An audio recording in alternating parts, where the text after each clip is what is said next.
ಒಂದು ವೇಳೆ ನಮ್ಮ ರೈತ ಮೋರ್ಚಾದ ರಾಜ್ಯದ ಅಧ್ಯಕ್ಷರ ನಡಹಳ್ಳಿ ಅವರ ನೇತೃತ್ವದಲ್ಲಿ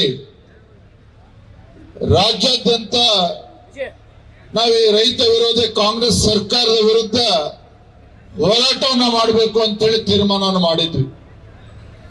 ಕಾರಣ ಏನಪ್ಪಾ ಅಂತ ಹೇಳಿದ್ರೆ, ಕಳೆದ ಕೆಲವು ತಿಂಗಳುಗಳಿಂದ ರಾಜ್ಯದಲ್ಲಿ ರೈತರ ಪರಿಸ್ಥಿತಿ ಏನಾಗಿದೆ ಅನ್ನೋದನ್ನ ತಾವೆಲ್ಲರೂ ಕೂಡ ನೋಡ್ತಾ ಇದ್ದೇವೆ. 2 ತಿಂಗಳುಗಳು ಒಂದ್ ಕಡೆ ಆದ್ರೆ ಅದು ಯಾಕೋ ಏನೋ ಗೊತ್ತಿಲ್ಲ, ರಾಜ್ಯದಲ್ಲಿ ಕಾಂಗ್ರೆಸ್ ಸರ್ಕಾರ ಬಂದಾಗಿನಿಂದ ಮುಖ್ಯಮಂತ್ರಿಗಳು ಸಿದ್ದರಾಮಯ್ಯನವರಿಗೆ ಒಂದು ರೀತಿ ವಕ್ರದೃಷ್ಟಿ, ರೈತರು ಕಂಡ್ರೆ ಒಂದು ರೀತಿ ಅಸಹನೆ ಅಂತ ಕಾಣ್ತದೆ ಸಿದ್ದರಾಮಯ್ಯನವರಿಗೆ. ಏನು ಪ್ರಧಾನಮಂತ್ರಿ ಕಿಸಾನ್ ಸಮ್ಮಾನ್ ಯೋಜನೆಯನ್ನು ಕೊಟ್ಟಿದ್ರು, ರಾಜ್ಯದಲ್ಲಿ ಯಡಿಯೂರಪ್ಪನವರು ಕೂಡ 6,000 ರೂಪಾಯಿ ಜೊತೆ 4,000 ರೂಪಾಯಿ ಕೊಡುವಂತ ಕೆಲಸ ಮಾಡಿದ್ರು. ಅದಕ್ಕೆ ಮಣ್ಣು ಹಾಕುವಂತ ಕೆಲಸ ಈ ಕಾಂಗ್ರೆಸ್ ಸರ್ಕಾರ ಮಾಡಿದ್ದಾರೆ. ಬಸವರಾಜ ಬೊಮ್ಮಾಯಿ ಅವರು ರೈತ ವಿದ್ಯಾನಿಧಿಯನ್ನ ಕೊಡ್ತಾ ಇದ್ರು, ರೈತರ ಮಕ್ಕಳಿಗೆ ಅನುಕೂಲ ಆಗಲಿ, ಅವರು ಕೂಡ ಶಿಕ್ಷಣ ಪಡೆದುಕೊಂಡು ಜೀವನದಲ್ಲಿ ಮುಂದಕ್ಕೆ ಬರಲಿ ಅಂತೇಳಿ ರೈತ ವಿದ್ಯಾನಿಧಿಯನ್ನ ತಂದ್ರು. ಅದಕ್ಕೂ ಕೂಡ ಕಲ್ಲಾಕುವಂತ ಕೆಲಸ ಈ ಕಾಂಗ್ರೆಸ್ ಸರ್ಕಾರ ಮಾಡಿರುವಂತದ್ದು. ಅಷ್ಟೇ ಅಲ್ಲ, ಹಿಂದೆ ಭಾರತೀಯ ಜನತಾ ಪಾರ್ಟಿ ಸರ್ಕಾರ ಯಡಿಯೂರಪ್ಪ ಮುಖ್ಯಮಂತ್ರಿಗಳಿದ್ದಾಗ ರೈತರಿಗೆ ಅನುಕೂಲ ಆಗ್ಲಿ ಅಂತ ಹೇಳಿ ಹೊಲದಲ್ಲಿ ಟ್ರಾನ್ಸ್ಫಾರ್ಮರ್ ಹಾಕ್ಬೇಕು ಅಂತ ಹೇಳಿದ್ರೆ 20-30 ಸಾವಿರ ರೂಪಾಯಿ ಕೊಟ್ಟಿದ್ರೆ ಸಾಕಾಗ್ತಾ ಇತ್ತು. ಆದ್ರೆ ಇವತ್ತು 3 ಲಕ್ಷ ರೂಪಾಯಿ ಕೊಟ್ಟರು ಸಹ ಇವತ್ತು ರೈತರ ಹೊಲಕ್ಕೆ ಇವತ್ತು ಟ್ರಾನ್ಸ್ಫಾರ್ಮರ್ ಹಾಕೋದಕ್ಕೆ ಇವತ್ತು ಆಗ್ತಾ ಇಲ್ಲ. ಒಂದು ರೀತಿ ರೈತರನ್ನ ತುಳಿಯುವಂತ ಕೆಲಸ ಇವತ್ತು ಸಿದ್ದರಾಮಯ್ಯ ನೇತೃತ್ವದ ಕಾಂಗ್ರೆಸ್ ಸರ್ಕಾರ ಇವತ್ತು ಮಾಡ್ತಾ ಇರುವಂತದ್ದು. ಇವತ್ತು ನೋಡಿದ್ರೆ ಇವತ್ತು ಅತಿವೃಷ್ಟಿ ಆದಾಗ ರಾಯಚೂರು, ಕೊಪ್ಪಳ, ಬೀದರ್, ಬಿಜಾಪುರ, ಉತ್ತರ ಕರ್ನಾಟಕದ ರೈತರು ಅತಿವೃಷ್ಟಿಯಿಂದಾಗಿ ಆ ಬೆಳೆದಂತ ಬೆಳೆ ಇವತ್ತು ಕೈಗೆ ಬಂದ ತುತ್ತು ಬಾಯಿಗೆ ಬರದಿರ್ತಕ್ಕಂಥ ಒಂದು ಪರಿಸ್ಥಿತಿ ನಿರ್ಮಾಣ ಆಯಿತು. ರೈತ ಬೆಳೆದಂತ ಬೆಳೆ ಸಂಪೂರ್ಣವಾಗಿ ನಾಶ ಆದ್ರೂ ಸಹ ಈ ರಾಜ್ಯದಲ್ಲಿ ಒಂದು ಚುನಾಯಿತ ಸರ್ಕಾರ ಇದೆ ಅಂತೇಳಿ ಯಾವ ರೈತರು ಕೂಡ ಅನ್ಸ್ಲೇ ಇಲ್ಲ. ಆ ಭಾಗದ ಉಸ್ತುವಾರಿ ಸಚಿವರುಗಳು ಆ ರೈತರ ಸಂಕಷ್ಟಕ್ಕೆ ಸ್ಪಂದನೆ ಮಾಡಲಿಲ್ಲ. ಇವತ್ತು ರಾಜ್ಯದಲ್ಲಿ ಕೃಷಿ ಸಚಿವರು ಎಲ್ಲಿದ್ದಾರೆ ಹುಡುಕ್ತಕ್ಕಂತ ಕೆಲಸ ನಿರ್ಮಾಣ ಆಗಿದೆ. ಅತಿವೃಷ್ಟಿಯಲ್ಲಿದ್ದಂತ ರೈತರ ಸಂಕಷ್ಟವನ್ನ ಅರ್ಥ ಮಾಡ್ಕೊಳ್ಳಕ್ಕೆ ಇವತ್ತು ಕಂದಾಯ ಸಚಿವರು ಹೋಗ್ಲಿಲ್ಲ, ಇವತ್ತು ಸಂಬಂಧಪಟ್ಟಂತ ಉಸ್ತುವಾರಿ ಸಚಿವರು ಕೂಡ ಹೋಗ್ಲಿಲ್ಲ, ಕೃಷಿ ಸಚಿವರು ಕೂಡ ಹೋಗ್ಲಿಲ್ಲ. ಮುಖ್ಯಮಂತ್ರಿಗಳು ಕೇವಲ ನಾವೆಲ್ಲರೂ ಕೂಡ ಭಾರತೀಯ ಜನತಾ ಪಾರ್ಟಿ, ನಾವು ರವಿಯಣ್ಣ ಎಲ್ಲ ಮುಖಂಡರು ಉತ್ತರ ಕರ್ನಾಟಕ ಪ್ರವಾಸನ ಕೈಗೊಂಡ್ರೆ ಸಿದ್ದರಾಮಯ್ಯನವರು ಹೆಲಿಕಾಪ್ಟರ್ ಎತ್ಕೊಂಡು ಒಂದ್ ರೀತಿ ಡ್ರಾಮಾಬಾಜಿ ಮಾಡಿಕೊಂಡು ಆಕಾಶದಲ್ಲಿ ಸುತ್ತಿ ಮತ್ತೆ ವಾಪಸ್ ಬೆಂಗಳೂರು ಹೋಗಿರ್ತಕ್ಕಂಥದ್ದು ನೋಡಿದ್ರಿ. ಬಂಧುಗಳ ಕಂದಾಯ ಸಚಿವರು 2 ತಿಂಗಳುಗಳಿಂದ ಹೇಳಿದ್ರು, ನಾನು 30 ದಿನದಲ್ಲಿ ಏನು ರೈತರು ಬೆಳೆ ಸಂಪೂರ್ಣವಾಗಿ ನಾಶ ಆಗಿದೆ, ಅವ್ರಿಗೆ ಒಂದು ಪರಿಹಾರವನ್ನು ಕೊಡುವಂತ ಕೆಲಸ ಮಾಡ್ತೇನೆ ಅಂತ ಹೇಳಿದ್ರು ಕೃಷ್ಣ ಬೈರೇಗೌಡರು. ಅವ್ರು ಘೋಷಣೆ ಮಾಡಿ 50 ದಿನ ಆದ್ರೂ ಸಹ ಇವತ್ತು ರೈತರೇನು ಬೆಳೆಯನ್ನ ಕಳೆದುಕೊಂಡಿದ್ದಾರೆ, ಅವ್ರಿಗೆ ಪರಿಹಾರವನ್ನು ಕೊಡುವಂತ ಕೆಲಸ ಆಗ್ಲಿಲ್ಲ. ಮತ್ತೊಂದು ಕಡೆ ತುಂಗಭದ್ರಾ ಜಲಾಶಯ ಏನು ಅಲ್ಲಿ ಕ್ರಸ್ಟ್ ಗೇಟ್ ಮುರ್ಕೊಂಡು ಬಿತ್ತು. ಅವತ್ತೇ ನಾವೆಲ್ಲರೂ ಕೂಡ ನಾವು ವಿರೋಧ ಪಕ್ಷದ ನಾಯಕರು ಎಲ್ಲ ನಾವು ಹೋಗಿ ಭೇಟಿನ ಕೊಟ್ವಿ. ಏನ್ ಹೇಳಿದ್ರು ಡಿ ಕೆ ಶಿವಕುಮಾರ್ ಅವರು, ಇವತ್ತು 32 ಕ್ರಸ್ಟ್ ಗೇಟ್ಗಳನ್ನ ಬದಲಾವಣೆ ಮಾಡಬೇಕು ಅಂತ ಹೇಳಿದ್ರು ತಜ್ಞರು. 32 ಕ್ರಸ್ಟ್ ಗೇಟ್ಗಳನ್ನ ಇವತ್ತು ಬದಲಾವಣೆ ಮಾಡ್ತೀವಿ ಅಂತ ಹೇಳಿದ್ರು. ಇವತ್ತವರೆಗೂ ಕೂಡ ಅಲ್ಲಿ ತುಂಗಭದ್ರಾ ಜಲಾಶಯದಲ್ಲಿ ಕ್ರಸ್ಟ್ ಗೇಟ್ ಅನ್ನ ಇವತ್ತು ಹೊಸ ಕ್ರಸ್ಟ್ ಗೇಟ್ಗಳನ್ನ ಹಾಕುವಂತ ಕೆಲಸ ಆಗಿಲ್ಲ. ಇದರ ಪರಿಣಾಮ ಏನಂತ ಹೇಳಿದ್ರೆ, ಕೊಪ್ಪಳ, ವಿಜಯನಗರ, ಬಳ್ಳಾರಿ, ರಾಯಚೂರು ಜಿಲ್ಲೆಗಳಲ್ಲಿ ಏನೋ ಭಾಗದಲ್ಲಿ ಆ ಭತ್ತ ಬೆಳೀತಕ್ಕಂಥ ರೈತರು 2ನೇ ಬೆಳೆ ಇಲ್ದೇನೆ ಇವತ್ತು ಕೈ ಚೆಲ್ಲಿ ಕೂತಿರ್ತಕ್ಕಂಥದ್ದನ್ನು ತಾವು ನೋಡ್ತಾ ಇದ್ದೀರಿ. ಇದಕ್ಕೆ ಕಾರಣ ಯಾರು? ಇದೇ ಅನಿಷ್ಟ ಕಾಂಗ್ರೆಸ್ ಸರ್ಕಾರ. ಈ ರೈತ ವಿರೋಧಿ ಕಾಂಗ್ರೆಸ್ ಸರ್ಕಾರದ ಪರಿಣಾಮ ಇವತ್ತು ರೈತರು ಬೀದಿಗಿಳಿದು ಹೋರಾಟವನ್ನು ಮಾಡುವಂತ ಪರಿಣಾಮ ಸೃಷ್ಟಿಯಾಗಿದೆ. ಇವತ್ತು ಇತ್ತೀಚೆಗೆ ನೋಡ್ತಾ ಇದ್ದೀರಿ, ರಾಜ್ಯಾದ್ಯಂತ ಕಬ್ಬು ಬೆಳೆಗಾರರು ತಾವು ಬೆಳೆದಂತ ಕಬ್ಬಿಗೆ ಒಂದು ವೈಜ್ಞಾನಿಕ ಬೆಲೆ ಸಿಗಬೇಕು ಅಂತ ಹೇಳಿ ಬೀದಿಗಿಳಿದು ಹೋರಾಟವನ್ನ ಮಾಡ್ತಾ ಇದ್ರು. ಇವತ್ತು ಬೀದಿಗಿಳಿದು ಹೋರಾಟವನ್ನ ಮಾಡ್ತಾ ಇದ್ರು ಸಹ ಇವತ್ತು ರಾಜ್ಯ ಸರ್ಕಾರ ಎಚ್ಚೆತ್ತುಕೊಳ್ಳದೆ ಇರ್ತಕ್ಕಂಥ ತಾವು ನೋಡಿದ್ರೆ, ಕಬ್ಬು ಬೆಳೆಗಾರರು ಬೀದಿಗಿಳಿದು ಹೋರಾಟ ಮಾಡ್ತಾ ಇದ್ರೆ ಅಲ್ಲಿರ್ತಕ್ಕಂಥ ಉಸ್ತುವಾರಿ ಸಚಿವ ಹೋಗ್ಲಿಲ್ಲ, ಸಕ್ಕರೆ ಖಾತೆ ಸಚಿವ ಹೋಗ್ಲಿಲ್ಲ. ಕೊನೆ ನಾನು ನಮ್ಮೆಲ್ಲ ಪಕ್ಷದ ಮುಖಂಡರ ಕರ್ಕೊಂಡು ಆ ಕಬ್ಬು ಬೆಳೆಗಾರರು ಬೆಳಗಾವಿ ಜಿಲ್ಲೆಯ ಆ ಗುರ್ಲಾಪುರ ಕ್ರಾಸ್ ನಲ್ಲಿದ್ದಂತ ರೈತರ ಪ್ರತಿಭಟನೆಗೆ ನಾವು ಕೂಡ ಹೋಗಿದ್ವಿ. ಎಲ್ಲಿಯವರೆಗೆ ರಾಜ್ಯ ಸರ್ಕಾರದ ಸಚಿವರು ಅಲ್ಲಿವರೆಗೂ ಬರೋದಿಲ್ಲ, ಅಲ್ಲಿವರೆಗೂ ಕೂಡ ಹೋರಾಟದ ಸ್ಥಳವನ್ನು ಬಿಟ್ಟು ಹೋಗುದಿಲ್ಲ ಅಂತೇಳಿ ಅಹೋರಾತ್ರಿ ಧರಣಿಯಲ್ಲಿ ನಾವು ಕೂಡ ಭಾಗವಹಿಸಿದ್ವಿ. ಆಗ ಮುಖ್ಯಮಂತ್ರಿ ಎಚ್ಚೆತ್ಕೊಂಡು ಎಚ್ ಕೆ ಪಾಟೀಲ್ರನ್ನ ಕಳಿಸ್ತಕ್ಕಂಥ ಪ್ರಯತ್ನ ಮಾಡಿದ್ರು. ಎಚ್ ಕೆ ಪಾಟೀಲ್ರನ್ನ ಕಳಿಸ್ತಕ್ಕಂಥ ಪ್ರಯತ್ನ ಮಾಡಿದ್ರು. ನಾನು ರಾಜ್ಯದ ಮುಖ್ಯಮಂತ್ರಿ ಕೇಳಲಿಕ್ಕೆ ಇಚ್ಛೆ ಪಡ್ತೇನೆ. ಇವತ್ತು ರಾಜ್ಯದಲ್ಲಿ ಸುಮಾರು 17.5 ಲಕ್ಷ ಹೆಕ್ಟೇರ್ ನಲ್ಲಿ ಇವತ್ತು ಮೆಕ್ಕೆಜೋಳವನ್ನ ಬೆಳೀತಾರೆ ನಮ್ಮ ರೈತರು. ದಾವಣಗೆರೆ, ಬೆಳಗಾವಿ, ಶಿವಮೊಗ್ಗ, ತುಮಕೂರು, ಚಿತ್ರದುರ್ಗ, ಅದೇ ರೀತಿ ಬಿಜಾಪುರ, ಇಲ್ಲಿ ಕೊಪ್ಪಳ, ರಾಯಚೂರು, ಕೋಲಾರ, ಚಿಕ್ಕಬಳ್ಳಾಪುರ ಈ ಎಲ್ಲ ಭಾಗದಲ್ಲಿ ರೈತರು ಮೆಕ್ಕೆಜೋಳವನ್ನ ಬೆಳೀತಾರೆ. ಸುಮಾರು 45 ಲಕ್ಷ ಮೆಟ್ರಿಕ್ ಟನ್ ಅಷ್ಟು ಮೆಕ್ಕೆಜೋಳ ನಮ್ಮ ರಾಜ್ಯದಲ್ಲಿ ಉತ್ಪತ್ತಿ ಆಗ್ತದೆ. ಸಿದ್ದರಾಮಯ್ಯನವರು ಗೊತ್ತಿರ್ಲಿಲ್ವಾ? ಇವತ್ತು ಮೆಕ್ಕೆಜೋಳ ಏನು ರೈತರು ಬೆಳೀತಾರೆ, ಕೇಂದ್ರ ಸರ್ಕಾರದಿಂದ ಇವತ್ತು ಬೆಂಬಲ ಬೆಲೆಯನ್ನು ಕೊಟ್ಟರು ಸಹ ಇವತ್ತು ಖರೀದಿ ಕೇಂದ್ರವನ್ನ ತೆರೆದೇನೆ ಇವತ್ತು ರೈತರಿಗೆ ಅನ್ಯಾಯ ಮಾಡ್ತಾ ಇರುವಂತ ಈ ಸಿದ್ದರಾಮಯ್ಯ ನೇತೃತ್ವ ಕಾಂಗ್ರೆಸ್ ಸರ್ಕಾರ ಇವತ್ತು ಯಾವ ರೀತಿ ರೈತರಿಗೆ ಅವರ ಜೀವನಕ್ಕೆ ಬೆಂಕಿ ಇಡ್ತಕ್ಕಂಥ ಕೆಲಸ ಇವತ್ತು ಸಿದ್ದರಾಮಯ್ಯ ಸರ್ಕಾರ ಮಾಡ್ತಾ ಇದೆ. ಹಾಗಾಗಿ ಇವತ್ತು ಭಾರತೀಯ ಜನತಾ ಪಾರ್ಟಿ ರೈತ ಮೋರ್ಚಾ ಇಂಥ ದುಷ್ಟ ಅನಿಷ್ಟ ರೈತ ವಿರೋಧಿ ಕಾಂಗ್ರೆಸ್ ಸರ್ಕಾರವನ್ನ ಬಡಿದೆಬ್ಬಿಸುವಂತ ಕೆಲಸ ಮಾಡಬೇಕು ಅಂತ ಹೇಳಿ ರಾಜ್ಯಾದ್ಯಂತ ಇವತ್ತು ಭಾರತೀಯ ಜನತಾ ಪಾರ್ಟಿ ರೈತ ಸಂಘ ಹೋರಾಟಕ್ಕೆ ಕರೆಯನ್ನು ನೀಡಿರುವಂತದ್ದು. 27, 28ನೇ ತಾರೀಕು ರಾಜ್ಯದ ಎಲ್ಲ ವಿಧಾನಸಭಾ ಕ್ಷೇತ್ರಗಳಲ್ಲಿ ಈ ರೈತ ವಿರೋಧಿ ಕಾಂಗ್ರೆಸ್ ಸರ್ಕಾರವನ್ನ ಬಡಿದೆಬ್ಬಿಸುವಂತ ಕೆಲಸ ಮಾಡಬೇಕು ಅಂತೇಳಿ ಈಗಾಗಲೇ ಹೋರಾಟಕ್ಕೆ ನಾವು ಕರೆಯನ್ನು ನೀಡಿದ್ದೇವೆ. ಡಿಸೆಂಬರ್ 1 ಮತ್ತು 2ನೇ ತಾರೀಕು ರಾಜ್ಯದ ಎಲ್ಲ ಜಿಲ್ಲಾ ಕೇಂದ್ರಗಳಲ್ಲಿ ನಾವು ಹೋರಾಟವನ್ನ ಈಗಾಗಲೇ ಕರೆ ಕೊಟ್ಟಿದ್ದೇವೆ ರೈತ ಮೋರ್ಚಾ ವತಿಯಿಂದ. ನಾನು ಈ ಸಂದರ್ಭದಲ್ಲಿ ರಾಜ್ಯದ ಮುಖ್ಯಮಂತ್ರಿ ಹೇಳಕ್ಕೆ ಇಚ್ಛಪಡ್ತೇನೆ, ಮಾತೆತ್ತಿದ್ರೆ ಗ್ಯಾರಂಟಿಗಳು ಅಂತ ಹೇಳಿ ತಮ್ಮ ಬೆನ್ನನ್ನು ತಾವೇನು ತಡ್ಕೊಳ್ತಾ ಇದ್ದೀರಿ. ಈ ಅನಿಷ್ಟ ಕಾಂಗ್ರೆಸ್ ಸರ್ಕಾರ ರಾಜ್ಯದಲ್ಲಿ ಅಧಿಕಾರಕ್ಕೆ ಬಂದಾಗಿನಿಂದ ಯಾವುದೇ ಒಂದು ರೈತಪರ ಯೋಜನೆಯನ್ನು ಕೊಡೋದಕ್ಕೆ ಸಾಧ್ಯ ಆಗಿಲ್ಲ. ಯಡಿಯೂರಪ್ಪನವರು ರೈತರಿಗೆ ಒಂದು ಪ್ರತ್ಯೇಕ ಬಜೆಟ್ ಅನ್ನ ಮಂಡನೆ ಮಾಡಿದ್ರು. ರೈತರ ಪಂಪ್ ಸೆಟ್ಗಳಿಗೆ ಉಚಿತ ವಿದ್ಯುತ್ ಅನ್ನು ಕೊಡುವಂತ ಕೆಲಸ ಯಡಿಯೂರಪ್ಪನವರು ಮಾಡಿದ್ರು. ಆದ್ರೆ ದರಿದ್ರ ರೈತ ವಿರೋಧಿ ಕಾಂಗ್ರೆಸ್ ಸರ್ಕಾರ ಬಂದಾಗಿನಿಂದ ರೈತರಿಗೆ ಯಾವುದೇ ಒಂದು ಪರಿಹಾರವನ್ನ ಕೊಡೋದಕ್ಕೆ ಸಾಧ್ಯ ಆಗಿಲ್ಲ. ರೈತರ ಸಂಕಷ್ಟಕ್ಕೆ ಸ್ಪಂದನೆ ಮಾಡುವಂತ ಕೆಲಸ ಮಾಡೋದಕ್ಕೂ ಸಾಧ್ಯ ಆಗಿಲ್ಲ. ಪ್ರಧಾನಮಂತ್ರಿ ಕಿಸಾನ್ ಸಮ್ಮಾನ್ ಯೋಜನೆ 4,00,000 ರೂಪಾಯಿನೂ ಕೂಡ ಅದಕ್ಕೂ ಕಲ್ಲಾಕುವಂತ ಕೆಲಸ ಮಾಡಿದ್ದೀರಿ ಸಿದ್ದರಾಮಯ್ಯ ಸರ್ಕಾರ, ಇವತ್ತು ಕಾಂಗ್ರೆಸ್ ಸರ್ಕಾರ. ಇವತ್ತು ಗೃಹಲಕ್ಷ್ಮಿ ಬಗ್ಗೆ ಮಾತನಾಡ್ತಾರೆ, ಗ್ಯಾರಂಟಿಗಳ ಬಗ್ಗೆ ಮಾತನಾಡ್ತಾರೆ. ಬಂಧುಗಳು, ನೀವು ಅರ್ಥ ಮಾಡ್ಕೊಳ್ಳಿ, ನಮ್ಮ ರೈತ ಮುಖಂಡರು ತಾವೇನಿದ್ದೀರಿ, ರೈತ ಹೋರಾಟಗಾರರು ತಾವೇನಿದ್ದೀರಿ, ಇವತ್ತು ಗೃಹಲಕ್ಷ್ಮಿ ಅಲ್ಲ, ಇದು ಕೇವಲ ಕಾಂಗ್ರೆಸ್ ಪಕ್ಷದ ಚುನಾವಣೆ ಲಕ್ಷ್ಮಿ ಆಗಿದೆ.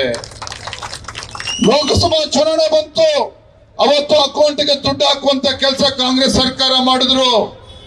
ಯಾವುದು ಉಪಚುನಾವಣೆ ಬರ್ತದೆ ಅವತ್ತು ರಾಜ್ಯದಲ್ಲಿರ್ತಕ್ಕಂಥ ರೈತರ ಅಕೌಂಟ್ಗೆ ದುಡ್ಡು ಹಾಕ್ತಕ್ಕಂಥ ಕೆಲಸವನ್ನ ಮಾಡ್ತಾರೆ, ತಾಯಂದ್ರ ಅಕೌಂಟ್ ದುಡ್ಡು ಹಾಕುವಂತ ಕೆಲಸ ಮಾಡ್ತಾರೆ.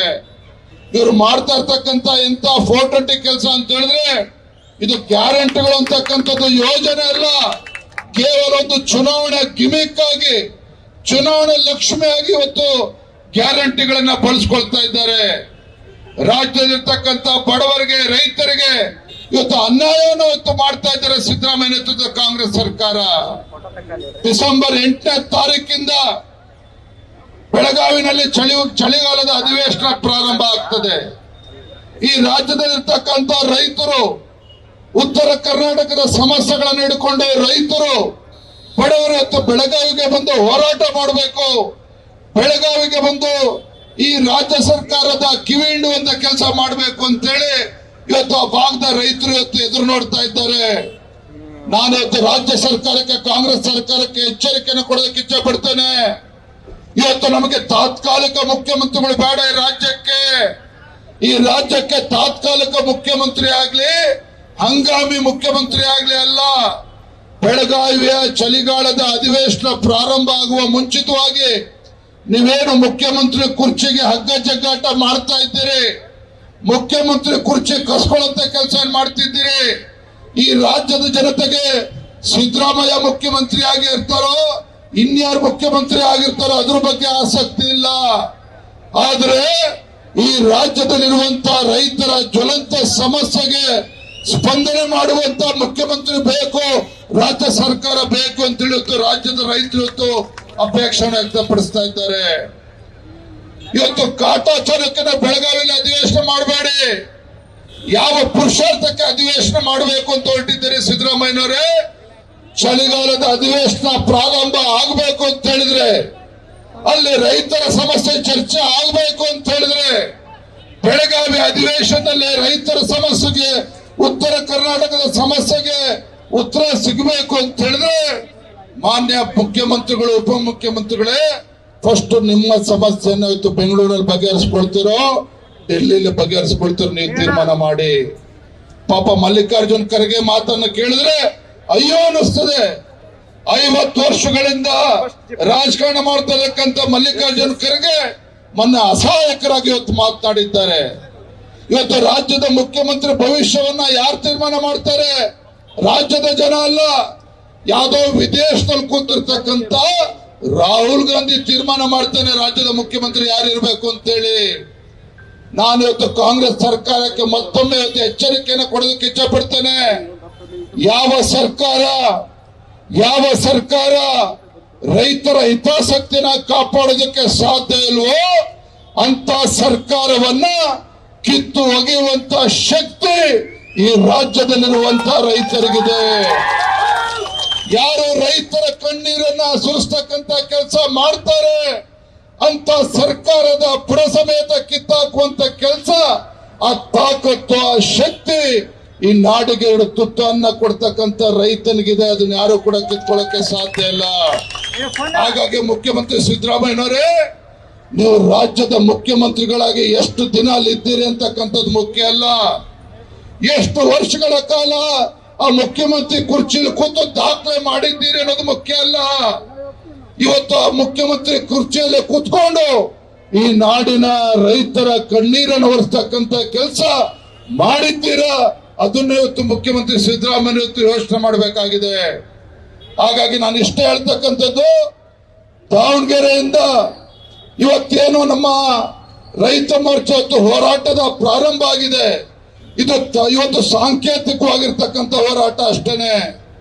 ಇವತ್ತು ದಾವಣಗೆರೆಯಿಂದ ಇವತ್ತೇನು ಹೋರಾಟದ ಕಿಚ್ಚು ಪ್ರಾರಂಭ ಆಗಿದೆ. ರಾಜ್ಯದ ಎಲ್ಲ ವಿಧಾನಸಭಾ ಕ್ಷೇತ್ರಗಳಲ್ಲಿ, ರಾಜ್ಯದ ಎಲ್ಲ ಜಿಲ್ಲಾ ಕೇಂದ್ರಗಳಲ್ಲೂ ಸಹ ಇವತ್ತು ರೈತರ ಹೋರಾಟದ ಕಿಚ್ಚು ತಲುಪ್ತದೆ. ಈ ರೈತರ ಹೋರಾಟದ ಕಿಚ್ಚು ಬೆಂಗಳೂರಿನ ವಿಧಾನಸೌಧಕ್ಕೂ ಕೂಡ ತಲುಪ್ತದೆ. ಅಲ್ಲಿಗೆ ತಲುಪುವ ಮುಂಚಿತವಾಗಿ ನಾನು ಮುಖ್ಯಮಂತ್ರಿಗಳಲ್ಲಿ ಇವತ್ತು ಆಗ್ರಹ ಮಾಡ್ತೇನೆ, ತತ್ಕ್ಷಣ ಕಬ್ಬು ಬೆಳೆಗಾರರ ಸಮಸ್ಯೆ ಇತ್ಯರ್ಥ ಆಗಬೇಕು. ಮೆಕ್ಕೆಜೋಳ ಮತ್ತು ಭತ್ತ ಬೆಳೀತಕ್ಕಂಥ ರೈತರು ಇವತ್ತು ಖರೀದಿ ಕೇಂದ್ರ ಪ್ರಾರಂಭ ಆಗಬೇಕು. ಇವತ್ತು ತುಂಗಭದ್ರಾ ಜಲಾಶಯ ಆ ಭಾಗದಲ್ಲಿ ಇವತ್ತು ರೈತರಿಗೆ ಅನ್ಯಾಯ ಮಾಡಕ್ ಹೊರಟಿದ್ದಾರೆ. ಆ 2ನೇ ಬೆಳೆಗೆ ನೀರನ್ನ ಕೊಡಿ, ಇಲ್ಲ ಅಂತ ಹೇಳಿದ್ರೆ ಎಕರೆಗೆ 25,000 ರೂಪಾಯಿನ ಪರಿಹಾರನಾರು ಆ ರೈತರಿಗೆ ಕೊಡಬೇಕು. ಎಲ್ಲ ವಿಚಾರಗಳನ್ನು ಹಿಡ್ಕೊಂಡು ನಾವು ರಾಜ್ಯಾದ್ಯಂತ ಭಾರತೀಯ ಜನತಾ ಪಾರ್ಟಿ ಪ್ರತಿಭಟನೆ ಪ್ರಾರಂಭ ಮಾಡಿದ್ದೇವೆ. ಇವತ್ತು ನಿಮ್ಮೆಲ್ಲರ ಶಕ್ತಿ, ನಿಮ್ಮೆಲ್ಲರ ಹೋರಾಟದ ಪರಿಣಾಮ ನಮ್ಗೆ ವಿಶ್ವಾಸ ಇದೆ. ಈ ರಾಜ್ಯ ಸರ್ಕಾರ ಕಿವಿ ಹಿಂಡ್ತಕ್ಕಂಥ ಕೆಲಸ, ತಾಕತ್ತು, ಶಕ್ತಿಯತ್ತು ಈ ನಾಡಿನ ರೈತರಿಗಿದೆ. ಆ ಹೋರಾಟದ ನೇತೃತ್ವವನ್ನ ಭಾರತೀಯ ಜನತಾ ಪಾರ್ಟಿ ತೆಗೆದುಕೊಂಡಿದೆ. ಆ ಹೋರಾಟ ಇವತ್ತು ದಾವಣಗೆರೆಯಿಂದ ಪ್ರಾರಂಭ ಆಗಿದೆ ಅನ್ನೋ ಮಾತನ್ನ ಈ ಸಂದರ್ಭದಲ್ಲಿ ಹೇಳ್ತಾ ತುಂಬಾ ಸಂತೋಷ ಆಗಿದೆ. ಯಾಕೆ ಮೊನ್ನೆ ತಾನೇ ನಾವು ಈ ಕರೆಯನ್ನ ಕೊಟ್ಟಿರ್ತಕ್ಕಂಥದ್ದೇನು 1 ತಿಂಗಳಿಂದ ಅಲ್ಲ, ಆದ್ರೂ ಕೂಡ 2 ದಿನ ಹಿಂದೆ ನಾವೇನು ರೈತ ಮೋರ್ಚಾ ವತಿಯಿಂದ ಹೋರಾಟ ಮಾಡಬೇಕು ಅಂತ ಹೇಳಿ ಕರೆ ಕೊಟ್ಟಿದ್ದೇವೆ.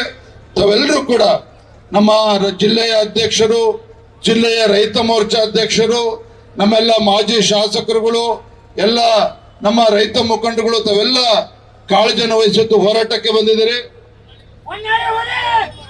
ನಮ್ಮ ರೇಣುಕಣ್ಣ ಅವರು ಇವತ್ತು ಬರಲೇಬೇಕು ಅಂತ ಹೇಳಿ, ಈ ಹೋರಾಟಕ್ಕೆ ಬರಲೇಬೇಕು ಅಂತ ಹೇಳಿ ಇವತ್ತು ಹೋರಾಟಕ್ಕೆ ಬರಲೇಬೇಕು ಅಂತೇಳಿ ರೇಣುಕಣ್ಣ ಅವರು ಜಿಲ್ಲೆ ಅಧ್ಯಕ್ಷರು ಎಲ್ಲ ಹೇಳಿರ್ತಕ್ಕಂಥ ಸಂದರ್ಭ ಬಂದಿದ್ದಾನೆ. ಒಂದು ಮಾತನ್ನ ಹೇಳ್ತೇನೆ, ಮೊನ್ನೆ ಹೊನ್ನಾಳಿನಲ್ಲಿ ಏನು ದಾದಾಗಿರಿ ಮಾಡ್ತಕ್ಕಂಥ ಕೆಲಸ ಅಲ್ಲಿರ್ತಕ್ಕಂಥ ಕಾಂಗ್ರೆಸ್ ಪುಡಾರಿಗಳು ಮಾಡಿದ್ದಾರೆ. ಕಾಂಗ್ರೆಸ್ ಪುಡಾರಿಗಳು ಏನು ನಮ್ಮ ರೈತ ಮುಖಂಡರ ಮೇಲೆ ಕೈ ಎತ್ತುವಂತ ಕೆಲಸ ಮಾಡಿದ್ದಾರೆ. ಈಗಾಗಲೇ ರೇಣುಕಾಚಾರ್ಯ ಅವರು ಕೂಡ ಅವತ್ತು ಹೋರಾಟ ಮಾಡಿ ಪೊಲೀಸ್ ಸ್ಟೇಷನ್ಗೂ ಹೋಗಿ ಆ ಗೊಡ್ಡು ಬೆದರಿಕೆಗೆ ಹೆದರೋಲ್ಲ ಅನ್ನೋ ಒಂದು ಮಾತನ್ನು ಅವರು ಸ್ಪಷ್ಟವಾಗಿ ಹೇಳಿದ್ದಾರೆ. ನಾನಿವತ್ತು ನಮ್ಮ ಸಿ.ಟಿ. ರವಿಯಣ್ಣ ಅವರು ಎಲ್ಲರೂ ಕೂಡ ಇದ್ದಾರೆ, ನಡಹಳ್ಳಿಯವರು ಕೂಡ ಇದ್ದಾರೆ.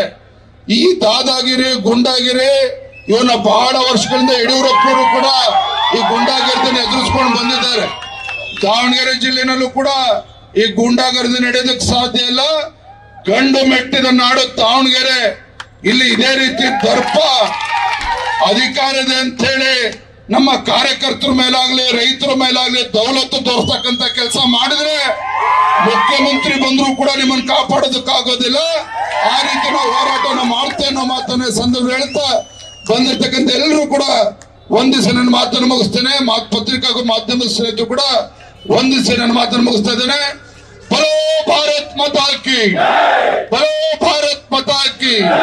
ಬಿಜೆಪಿಯ ಜನಪರ ಹೋರಾಟಕ್ಕೆ, ಬಿಜೆಪಿಯ ಜನಪರ ಹೋರಾಟಕ್ಕೆ, ಬಿಜೆಪಿಯ ರೈತ ಪರ ಹೋರಾಟಕ್ಕೆ, ದೇಶದ ಹೆಮ್ಮೆ ಪ್ರಧಾನಮಂತ್ರಿ ನರೇಂದ್ರ ಮೋದಿಜಿ ಅವರಿಗೆ, ರೈತ ನಾಯಕ ಬಿ.ಎಸ್. ಯಡಿಯೂರಪ್ಪನವರಿಗೆ, ರೇಣುಕಾಚಾರ್ಯ ಅವರಿಗೆ ಬಲೋ ಭಾರತ್ ಮಾತಾ ಕಿ. ಎಲ್ಲಿಯವರೆಗೆ ಹೋರಾಟ, ಎಲ್ಲಿಯವರೆಗೆ ಹೋರಾಟ,